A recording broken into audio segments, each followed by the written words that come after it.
हमेशा सरकार के खिलाफ बोलता है, नहीं वो हाई कोर्ट के लिए बड़े काम का है। सुप्रीम कोर्ट और सरकार के बीच जबरदस्त खींचतान, फिर हुआ कॉलेजियम सिस्टम को लेकर बवाल। नई दिल्ली, वे हर मुद्दे पर अपना रुख रखते हैं और सोशल मीडिया पर सरकार के अहम नीतियों के आलोचना करते हैं। ये आधार बताते हुए केंद्र सरकार ने सुप्रीम कोर्ट कॉलेजियम की तरफ हाई कोर्ट में जज नियुक्त करने के लिए भेजे गए वकील सोमशेखर सुंदरेशन का नाम रिजेक्ट कर दिया था। केंद्र से इस फैसले के बाद सरकार और सुप्रीम कोर्ट में ठंसी बन गई। सरकार के इस फैसले को सुप्रीम कोर्ट ने सही नहीं बताया और कहा कि सरकारी योजनाओं की सार्वजनिक आलोचना के कारण किसी वकील को जज बनाने से नहीं रोका जा सकता है। दरअसल केंद्र सरकार ने सुप्रीम कोर्ट कॉलेजियम की तरफ से जज बनाने के लिए भेजे गए 3 नामों को क्लियर नहीं किया था। ये नाम है सौरभ कृपाल, सुंदरेशन और आर जॉन सत्यन। केंद्र ने इन नामों को अलग अलग कारण बताते हुए लौटा दिया था। हालांकि केंद्र की आपत्तियों को दरकिनार करते हुए chief justice DY Chandrachud, justice Sanjay Kishan Kaul और जस्टिस KM जोसेफ के नेतृत्व वाले कॉलेजियम ने इन नामों को हाई कोर्ट के लिए बड़े काम का बताते हुए फिर से केंद्र सरकार को भेज दिए थे। जानिए क्या है पूरा मामला। दरअसल केंद्र सरकार ने सुप्रीम कोर्ट कॉलेजियम के 16 फरवरी 2022 को भेजे गए सुंदरेशन, सत्यन और कृपाल के नामों पर कुछ आपत्ति जताते हुए वापस लौटा दिए थे। केंद्र ने सुंदरेशन की सरकार की नीतियों की आलोचना को मुख्य कारण बताया था। केंद्र ने साथ ही कहा था कि ये मुद्दों पर अपना रुख जताते हैं। वहीं सत्यन के 2 व्हाट्सएप मैसेज फॉरवर्ड को लेकर आपत्ति केंद्र ने जताई थी। वहीं कृपाल के विदेशी समलैंगिक पार्टनर को लेकर रो के आपत्तियों का जिक्र करते हुए उनका नाम भी लौटा दिया था। पर सुप्रीम कोर्ट कॉलेजियम ने 17 जनवरी को एक बार फिर से इन तीनों जजों का नाम केंद्र में भेज दिया है। कॉलेजियम सिस्टम पर सरकार बनाम सुप्रीम कोर्ट। केंद्रीय कानून मंत्री किरण रिजिजू ने हाल ही के दिनों में कॉलेजियम व्यवस्था को लेकर कई बार बयान दिया है। हालांकि सरकार ने रिजिजू से कहा है कि जब तक कॉलेजियम व्यवस्था है तब तक हम वर्तमान सिस्टम के साथ ही आगे बढ़ेंगे। हालांकि उन्होंने साथ ही कहा है कि जब तक कोई वैकल्पिक सिस्टम नहीं आ जाता है, फिर संसद कोई नया कानून नहीं लाती है, हम कॉलेजियम के फैसले के साथ ही चलेंगे।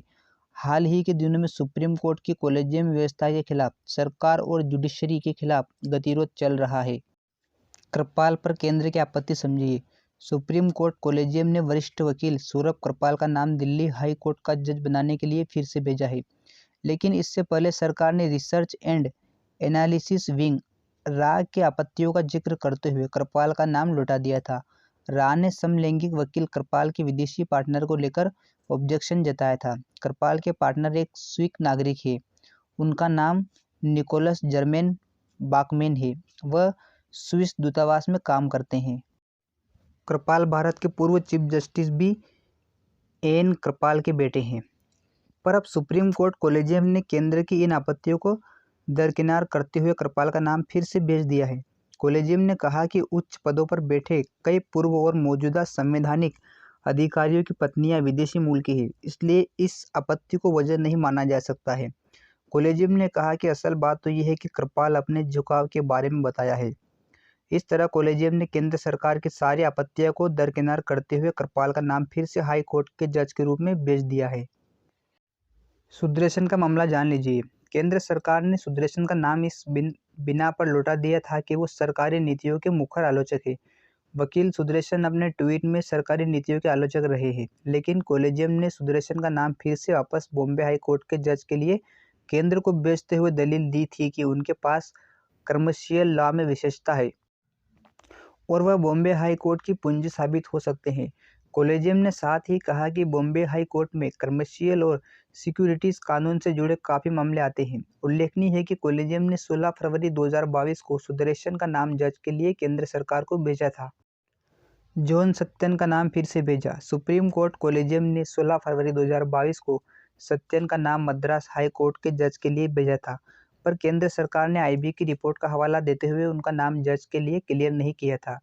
IB ने अपनी रिपोर्ट में सत्यन को 2 पोस्ट शेयर करने पर आपत्ति जताई थी। रिपोर्ट के अनुसार सत्येंद्र ने द क्विंट में छापे एक आर्टिकल को शेयर किया था, जिसमें PM नरेंद्र मोदी की आलोचना की गई थी। उन्होंने एक अन्य पोस्ट शेयर किया था, जिसमें एक मेडिकल की तैयारी कर रही छात्रा अनीता की खुदकुशी के लिए राजनीतिक दगाबाजी करार देने की कोशिश भी की थी और इसे शेम ऑफ यू इंडिया कहते हुए टैग किया गया था। इस पर कॉलेजियम ने तर्क दिया है कि व्हाट्सएप पर फॉरवर्ड किए गए मैसेज को ठोस पहुंचाने वाला नहीं कहा जा सकता है और इससे किसी की उम्मीदवारी खारिज नहीं हो सकती है।